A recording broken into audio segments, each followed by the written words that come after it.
Assalamualaikum warahmatullahi wabarakatuh. Saya atas perwakilan dari kelompok 7 akan mempresentasikan hasil dari diskusi kami semua yang dimana berjudul tentang laporan PTK atau laporan penelitian tindakan kelas. Sebelum memasuki materi, ada baiknya saya perkenalkan terlebih dahulu nama-nama dari kelompok saya, yaitu kelompok 7. Yang pertama tentu saya sendiri, Muhammad Khairi, sebagai pemateri dari judul makalah kami. Kemudian yang kedua ada Sri Rezeki. Kemudian yang ketiga ada Egy Purnamasari, dan yang keempat ada Lisa Zaharia Sinaga, dan yang terakhir ada Novita Sari. Langsung saja, tanpa berbelit-belit, langsung saja kita masuk ke pembahasan kita, yaitu tentang laporan PTK atau laporan penelitian tindakan kelas.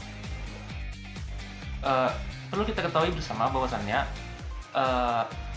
laporan PTK atau laporan penelitian tindakan kelas itu merupakan laporan yang disusun berdasarkan hasil dari penelitian yang dilakukan secara sistematis terhadap perbaikan pembelajaran yang dilaksanakan oleh peneliti atau guru di kelasnya.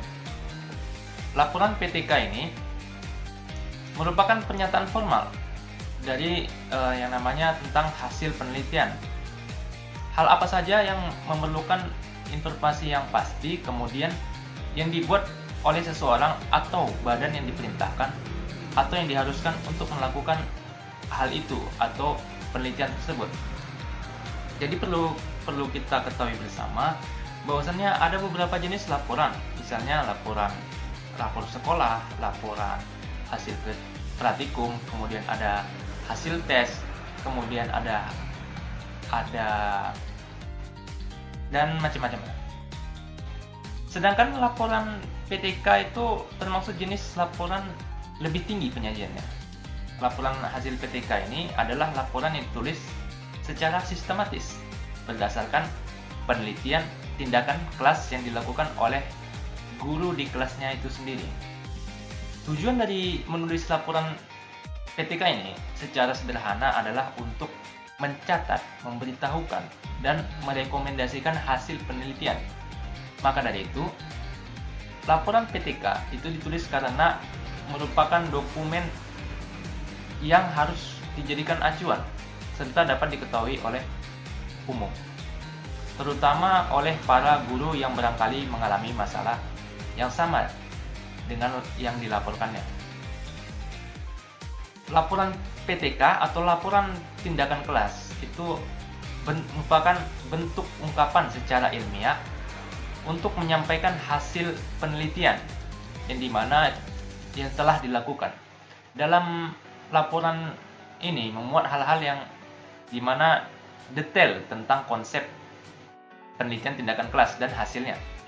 Laporan PTK itu bisa dijadikan dokumen acuan bagi orang lain yang akan melakukan penelitian tindakan kelas. Format penulisan laporan PTK itu hampir sama dengan yang namanya dengan laporan penelitian lain. Adapun format yang perlu kita ketahui dalam penulisan laporan PTK ini, yaitu pertama, itu bagian awal. Dari bagian awal ini, itu terdiri dari sampul, halaman judul, abstrak, kemudian ada kata pengantar, daftar isi, kemudian ada daftar tabel maupun lampiran. Kemudian yang menjadi hal pentingnya itu merupakan bagian inti. Ini merupakan terdiri dari 4 bab, yaitu pertama, bab 1 pendahuluan yang terdiri dari latar belakang masalah, identifikasi masalah, rumusan masalah, tujuan penelitian, manfaat penelitian. Kemudian ada bab 2, itu merupakan kajian pustaka. Itu terdiri dari landasan teori, hasil penelitian yang relevan, kerangka pikiran, kemudian hipotesis tindakan. Kemudian lanjut ke yang ketiga, bab ketiga, itu metode penelitian digunakan. Itu terdiri dari pengaturan, kemudian karakteristik subjek penelitian, kemudian variabel penelitian, dan prosedur penelitian. terus ada data dan cara pengumpulan datanya, kemudian ada indikator kinerja, kemudian ada analisis terhadap data, dan itu saja. Kemudian bab keempat itu merupakan hasil penelitian dan pembahasan pelaksanaan tindakan. Kemudian ada hasil analisis data dan pembahasan. Ada yang kelima, bab kelima, itu bab terakhir, itu terdiri dari simpulan dan saran, penutup, data pustaka, dan juga lampiran jika tersedia. Jadi, Toyib, saya Sri Rezeki. Saya akan menjelaskan manfaat dari laporan penelitian tindakan kelas. Nah, laporan penelitian tindakan kelas memiliki manfaat baik itu untuk seorang guru maupun orang lain.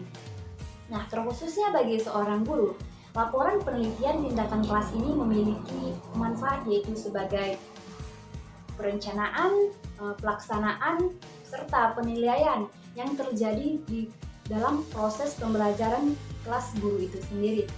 Nah, selanjutnya, laporan penelitian tindakan kelas itu sebagai bahan kajian dan umpan balik untuk melakukan introspeksi diri terhadap guru itu sendiri dengan melihat kekurangan dan kelebihan serta permasalahan yang dirasakan guru itu di dalam proses pembelajaran di kelasnya sendiri. Nah, untuk mempersingkat pemahaman, saya akan menjelaskan poin-poin pentingnya saja tentang manfaat laporan penelitian tindakan kelas. Yang pertama itu, guru mendapat pengalaman yang nyata untuk memperbaiki pembelajarannya.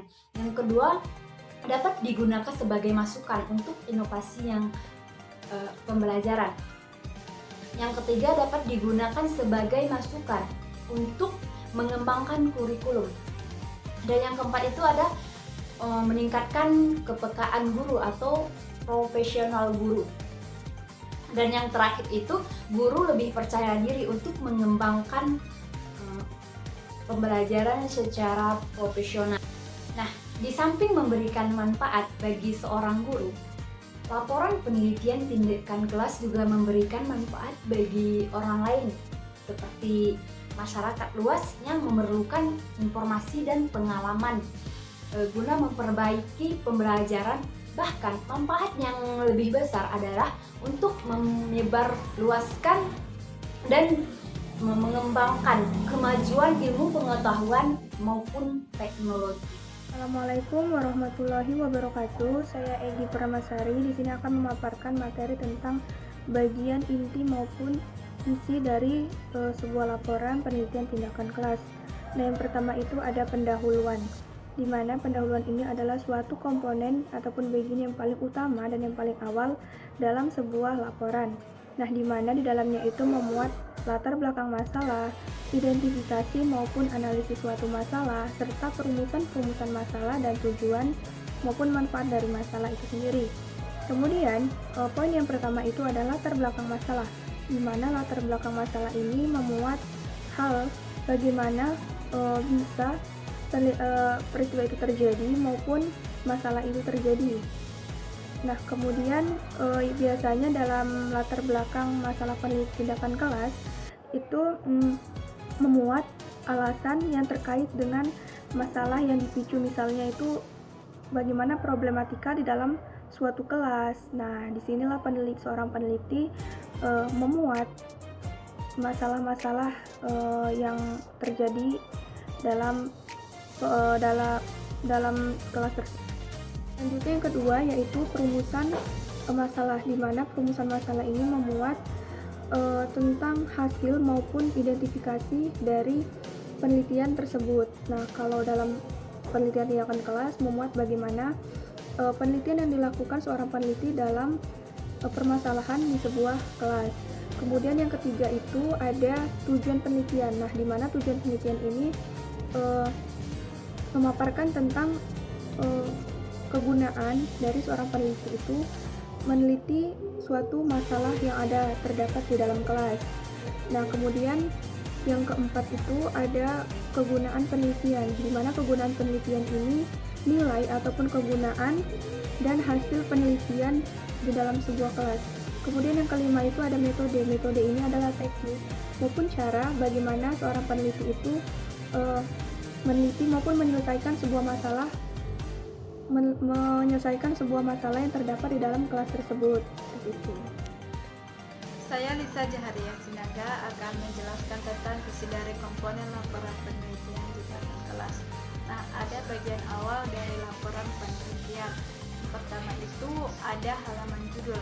Nah, halaman judul ini dapat membuat penelitian, nama penelitian, lokasi, subjek, waktu dan tahun dilaksanakan penelitian, dan lembaga tempat penelitian bertugas serta peruntukan apa penelitian itu dilakukan. Kedua itu ada lembaran pengesahan. Dalam lembaran pengesahan terdapat tanda tangan yang menunjukkan legalitas laporan penelitian yang terdiri atas tanda tangan peneliti, tanda tangan pendamping peneliti, tanda tangan atasan atau seperti kepala sekolah, kepala dinas, dan lain sebagainya. Nah, yang ketiga itu ada abstrak. Nah, abstrak dapat menyajikan peneliti, tanda tangan atasan atau seperti kepala sekolah, kepala dinas, dan lain sebagainya. Nah, yang ketiga itu ada abstrak. Nah, abstrak dapat menyajikan saripati komponen-komponen penelitian, mulai itu dari jurnal, permasalahan, tujuan, prosedur pelaksanaan penelitian, dan hasil temuan maupun itu rekomendasi. Nah, yang keempat ada kata pengantar.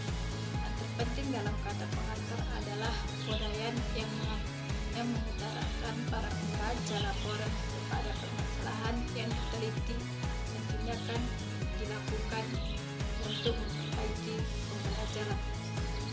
Yang kelima itu ada daftar isi. Dalam daftar isi dapat menyajikan sistematik isi laporan secara lebih rinci disertakan dengan halaman untuk di setiap bagian judul bab dan sub-sub bab untuk dapat memudahkan para pembaca. Sekian dan terima kasih penjelasan dari Assalamualaikum warahmatullahi wabarakatuh. Di sini saya akan menjelaskan tentang proses pelaksanaan penelitian, di mana ada 5 tahapan dalam proses penelitian. Yang pertama itu ada pengembangan fokus masalah penelitian, di mana di sini kita harus melakukannya dengan hati yang jernih, hati-hati dan cermat, karena nantinya akan berpengaruh terhadap keberhasilan dalam proses penelitian di dalam kelas. Yang kedua itu ada perencanaan tindakan, di mana dimaksudkan memformulasikan tindakan apa yang tepat dalam mengatasi masalah yang terjadi. Yang ketiga itu ada subjek penelitian, di mana di sini menjelaskan tentang subjek penelitian atau sumber informasi yang nantinya akan dijadikan sebagai sumber data dalam proses penelitian tergantung teori dan konsep yang digunakan. Kemudian ada teknik tindakan dan observasi, di mana di sini kita berupaya mengamati dan mendokumentasikan hal-hal apa saja yang terjadi selama kita melakukan penelitian. Dan yang terakhir itu ada analisis dan refleksi, di mana di sini kita akan mengembangkan proses berpikir dan mencermati secara rinci apa saja yang telah terjadi selama kita melakukan penelitian.